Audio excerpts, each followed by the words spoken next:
This book is called Great Joy, and it's written by Kate DiCamillo, and it's illustrated by Bagram, Ibatoulline. And Donna and Uncle Kit gave us this book clear back in 2007. Great Joy. The week before Christmas, a monkey appeared on the corner of 5th and Vine.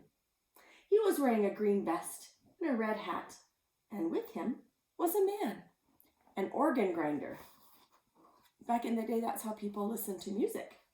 Who played music for the people on the street, back in the olden times. In the daytime, when the sun shone, the sequins on the monkey's vest glittered and flashed, and from the window of her apartment, Frances could see the tin cup he held out to the people who walked by. Sometimes, if it was very quiet for just a minute, she could hear the music. It came across the crowded sidewalk and up through the windows, and even though the organ grinder and the monkey were just across the street, the songs sounded sad and far away, like the music from a dream. "Where do they go at night?" Frances asked. "Who?" said her mother. "That man and his monkey." "Oh, Frances," said her mother, "don't ask me questions that I can't answer. I'm sure they go somewhere. Everyone goes somewhere." "But where?" said Frances. "I have no idea," said her mother. "Turn around." Frances turned. Her mother pinned the bottom of her robe. "There," said her mother. "Now all I have to do is hem it, and you'll be ready. Have you memorized your line? Oh, I think this is her costume for a play she's in." "Yes," said Frances. "Are you excited about the pageant?" Oh, they must be doing a Christmas pageant. "Yes," said Frances, and she turned away from her mother and looked out the window at the monkey. That night, Frances made herself stay awake. She hummed songs and set her multiplication tables. She named the capitals of each state: St. Paul, Tallahassee, Harrisburg, one after the other.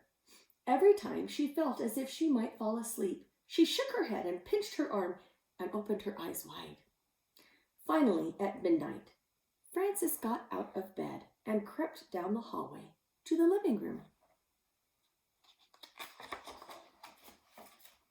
She looked down into the street. She saw the organ grinder, but where was the monkey? Her heart thumped, and then she saw him tucked inside the old man's overcoat, his small red hat still on his head. "Look at me," whispered Frances. "Look up here." And he looks up and sees her. He takes off his hat in greeting. It was the organ grinder who looked up. He took his cap from his head and raised it to her. That's a friendly gesture to say hello. "They sleep on the street," Frances said the next morning, "even when it snows." "Oh, Frances," said her mother, "maybe they could come for dinner?" "No, they can't come for dinner," said her mother. "Why not?" "They are strangers, that's why. Eat your breakfast, Frances. You've got a big day ahead of you." The mother doesn't want to be bothered by it, it seems like. All that day it snowed, but by evening, in time for the pageant, the sky cleared. The snow was so deep that Frances had to wear her boots for the walk to the church. The organ grinder and the monkey were still on their corner. She goes and she puts a coin. Frances ran up and put a nickel in the monkey's cup. "I'm going to be in the Christmas play tonight," she said. "I get to wear wings, and I have one line to say. Do you want to hear it?" "Frances," said her mother, "we're going to be late. Let's go." "You can come," Frances said, turning back. "The play is at the church. It's just down the street. You can both come." The organ grinder smiled at her, but his eyes looked sad. At the church, everyone else was already in costume. "Hurry," the choir director said as he helped Frances put on her wings. The shepherds walked out first, and then the choir director pointed to Frances. "Now," he whispered. Frances stood very still. She opened her mouth, but the words would not come. "Say it," whispered one of the shepherds. "Say it," hissed the angel, who did not have any lines of her own.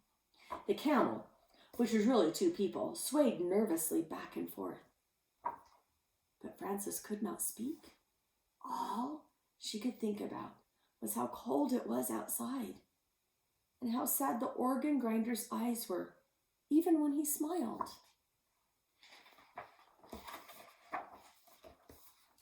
The world was quiet. Everyone waited. Then, at the bank of the sanctuary, a door opened.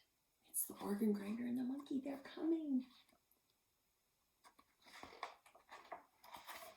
Frances smiled. "Behold," she shouted, "I bring you tidings of great joy." And because the words felt so right, Frances said them again. Great joy.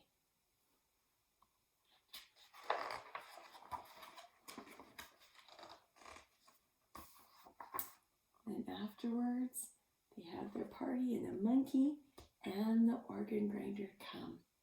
And they pay attention and spend time with them. And I think that's what this book is about, is wanting to spend time with the people you love that Heavenly Father has given us, because that will bring us great joy. Love you.